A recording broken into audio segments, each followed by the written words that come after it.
Bonjour à tous. Alors aujourd'hui, présentation d'un kit de Gundam, plus exactement d'un Gelgoog, et même d'un Gelgoog qu'on peut mettre dans deux configurations différentes, à savoir le Gelgoog normal et le Gelgoog Canon.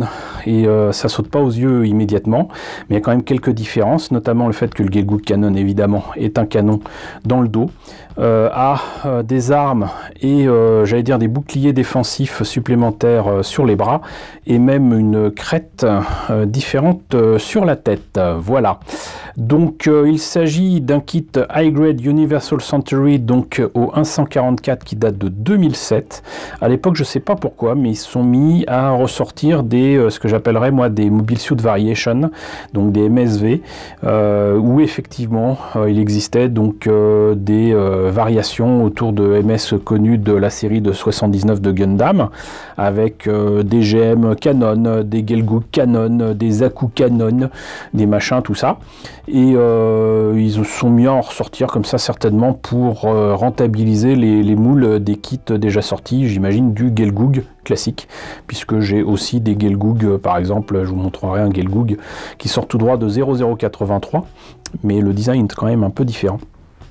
Donc voilà donc pour ce Gelgoog qui, à l'époque, en 2007, donc coûtait quand même 1600 yens. Hein. Alors pour ceux qui se demandent pourquoi aussi cher, bah déjà parce qu'il y a beaucoup de pièces, mais surtout parce que c'est un gros bébé. Le Gelgoog, c'est un gros MS.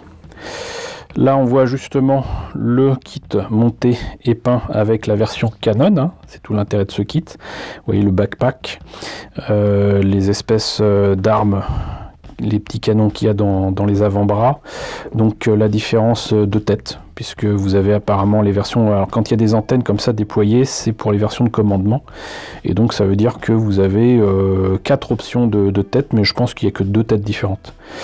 Vous avez là apparemment des articulations au niveau ici du buste, au niveau évidemment des jupes, des mains ouvertes ou fermées, et puis même des articulations au niveau du bassin qui ont l'air intéressantes.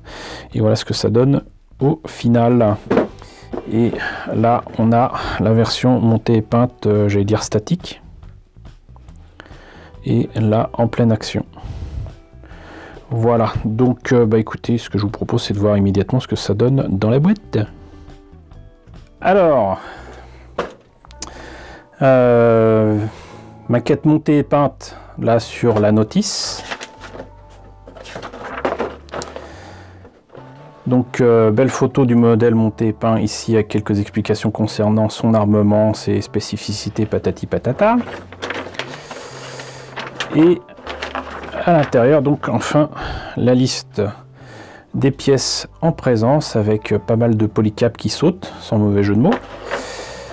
Là on a donc le début du montage avec apparemment le buste, le torse et le buste, le bide, ce qu'il est articulé. Apparemment il y a 2 versions différentes, je vois pas trop la différence là pour l'instant, mais apparemment il y a 2 options déjà. Ensuite la tête, avec très clairement donc 2 têtes différentes, et même pour chacune de ces têtes une option différente encore pour la version de commandement dont je vous parlais tout à l'heure. Étrangement, on passe directement à l'armement et au matériel défensif, donc son flingue, son bouclier, son espèce de, alors moi j'aurais dit javelot, mais en fait il y a des lames d'énergie qui en sortent, donc respect. Les bras, et comme il a 2 bras plein de chocolat, les épaules, on lie tout ça. Ensuite, on met l'arme dans la mimine.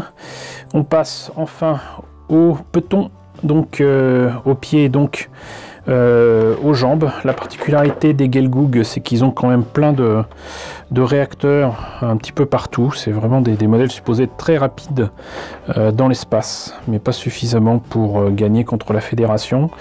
Donc des gros réacteurs dans les jambes qui lui donnent des espèces de pantalons pas de def.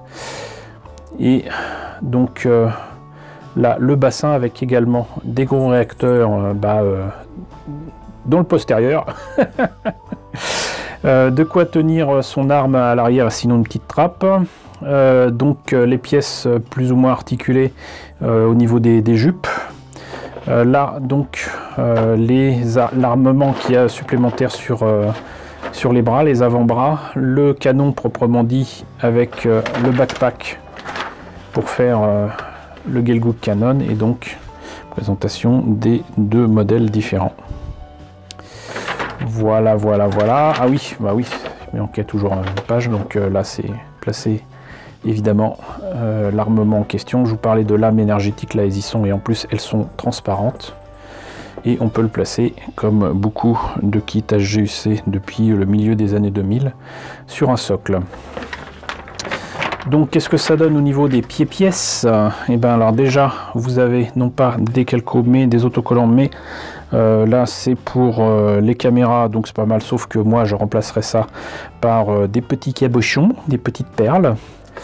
Là, les polycaps pour les articulations, la grappe à la bandaille que vous aimez tant, avec donc des pièces de différentes couleurs. Donc c'est une espèce de marron vert, on va dire kaki, là du gris bleu pour les semelles. Vous voyez qu'il y a quand même là aussi des gros réacteurs et des gros détails sur les semelles. Ici donc les lames énergétiques translucides, là justement ce qui permet de sortir les lames en question, une partie du bouclier. Le reste du bouclier est là, rassurez-vous. Il va pouvoir faire du canoë-kayak avec. Ce que j'apprécie, c'est que quand même, il y a quand même assez peu de pièces en deux parties, mais l'arme en fait partie, mais pas au moins au niveau du canon, c'est déjà pas mal. Donc ça c'est cool. Le canon, lui par contre, canon du backpack, voilà. Ici donc les pièces des jambes, vous voyez que c'est des gros morceaux quand même, hein. Là, les mains, c'est un MS beaucoup plus gros que d'habitude, donc les mains sont beaucoup plus grandes aussi. On voit qu'il a effectivement ici, donc carrément 3, j'allais dire ohms pour la tête. En fait, c'est pas le bas de la tête qui change, c'est vraiment le haut. Donc c'est astucieusement pensé. Là, on n'a pas besoin de lier deux pièces pour faire les avant-bras, ça c'est un avantage certain. Les avant-bras, non, ça c'est les biceps. Les avant-bras, ils sont là, ils sont bel et bien en deux parties, mais tout va bien.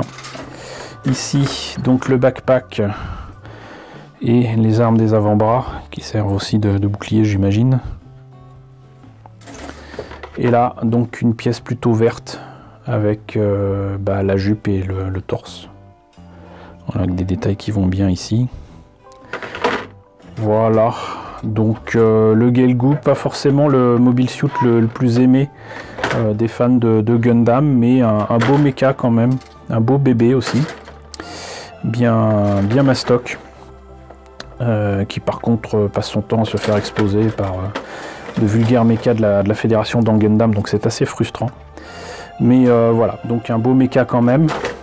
J'espère en tous les cas que ce kit de 2007 du Gelgoog Canon en HGUC vous a intéressé. N'hésitez pas à me dire ce qu'il en est dans la section commentaires. N'hésitez pas à liker, n'hésitez pas à partager, n'hésitez pas à vous abonner si ce n'est pas déjà le cas. Coucou aux nombreux abonnés qui nous ont rejoints ces derniers temps, bienvenue ici. Coucou aux grands anciens qui me suivent depuis plus de 4 ans. Merci à tous de votre fidélité, merci à tous de votre soutien sur Tipeee et sur Paypal. Surtout prenez soin de vous. Je vous laisse avec la liste des contributeurs de la chaîne et je vous dis donc à très bientôt pour la présentation d'un nouveau kit Gundam.